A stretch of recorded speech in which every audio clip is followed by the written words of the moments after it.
এই তো পায়ে চলার পথ। এসেছে বনের মধ্যে দিয়ে মাঠে, মাঠের মধ্যে দিয়ে নদীর ধারে, খেয়াঘাটের পাশে, বটগাছ তলায়। তারপরে উপরের ভাঙা ঘাট থেকে বেঁকে চলে গেছে গ্রামের মধ্যে। তারপরে তিসির ক্ষেতের ধার দিয়ে, আমবাগানের ছায়া দিয়ে, পদদিঘির পাড় দিয়ে, রথতলার পাশ দিয়ে কোন গায়ে গিয়ে পৌঁছেছে জানি নে। এই পথে কত মানুষ, কেউ বা আমার পাশ দিয়ে চলে গেছে, কেউ বা সঙ্গ নিয়েছে, কাউকে বা দূর থেকে দেখা গেল, কারো বা ঘুমটা আছে, কারো বা নেই, কেউ বা জল ভরতে চলেছে, কেউ বা জল নিয়ে ফিরে এলো।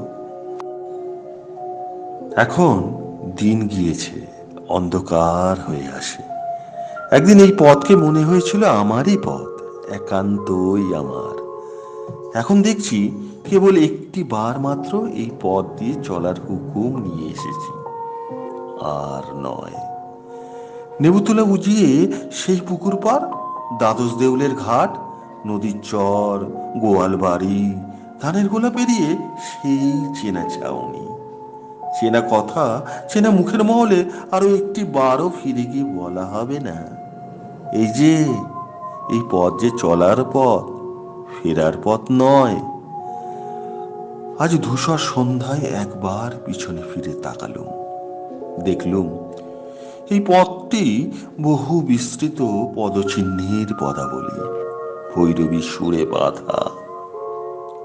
যত কাল, যত পথিক চলে গেছে তাদের জীবনের সমস্ত কথাকে এই পথ আপনার একটি মাত্র ধূলি রেখায় সংক্ষিপ্ত করে এঁকেছে। সেই একটি রেখা চলেছে সূর্যোদয়ের দিক থেকে সূর্যাস্তের দিকে, এক সোনার সিংহদ্বার থেকে আরেক সোনার সিংহদ্বারে।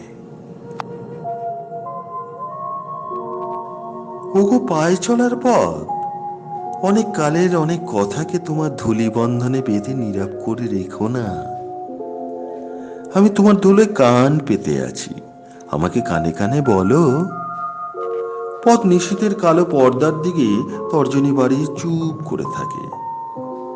ওগো পায়ে চলার পথ, এত পথিকের এত ভাবনা, এত ইচ্ছা, সেসব গেল কোথায়?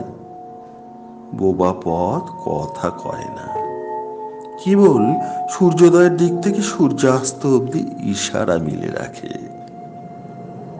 ওগো পায়ে চলার পথ, তোমার বুকের উপর যে সমস্ত চরণপাত একদিন পুষ্প বৃষ্টির মতো পড়েছিল, আজ তারা কি কোথাও নেই? পথকে নিজের শেষকে জানে, যেখানে লুপ্ত ফুল আর স্তব্ধ গান পৌঁছলো, যেখানে তারার আর ওই অনির্বাণ বেদনার দেয়ালি উৎসব।